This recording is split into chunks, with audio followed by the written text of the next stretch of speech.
President Moon Jae-in chaired his first finance strategy meeting with more than 200 members of his government on Thursday. The South Korean leader's pledge of creating a people-centered government was also reflected in his finance policies. Moon Connyoung starts us off. This is the Moon Jae-in administration's very first finance and budget strategy meeting, one that will produce a blueprint for how the government will plan finance strategies and budget policies for the next 5 years.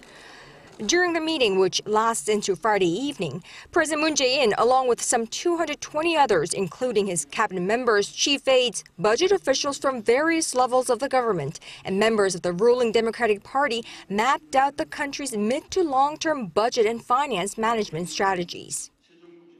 저성장, 양극화의 구조적인 문제를 해결하기 위해서는 경제 패러다임을 근본적으로 바꿔야 합니다. 경제 정책의 중심을 국민과 가계에 두는 발상의 전환이 필요합니다. 그것이 새 정부가 지향하는 사람 중심 경제이고 국민 성장입니다. To do so, the president laid out 3 key goals in mapping out the overall finance strategy.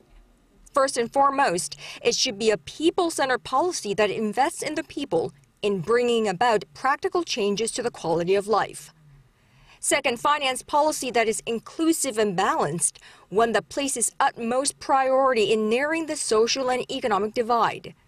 And finally, one that takes into account active public participation, finance policy that's open and transparent to the Korean people.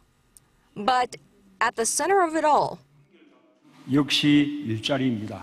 좋은 일자리를 통해서 가계소득을 높이고 내수 활성화가 경제 성장을 이끌어내서 다시 일자리를 만드는 선순환 구조를 만들어야 합니다. This administration's primary goal of putting people first, the new president's key pledge of creating a government that works and exists for the people, are also reflected in the nation's overall finance strategy. Now, the question is, how will these policies be financed? Will that mean a tax hike for certain income and wealth brackets?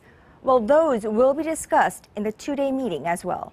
Reporting from the Presidential Blue House, Moon Connyoung, Arirang News.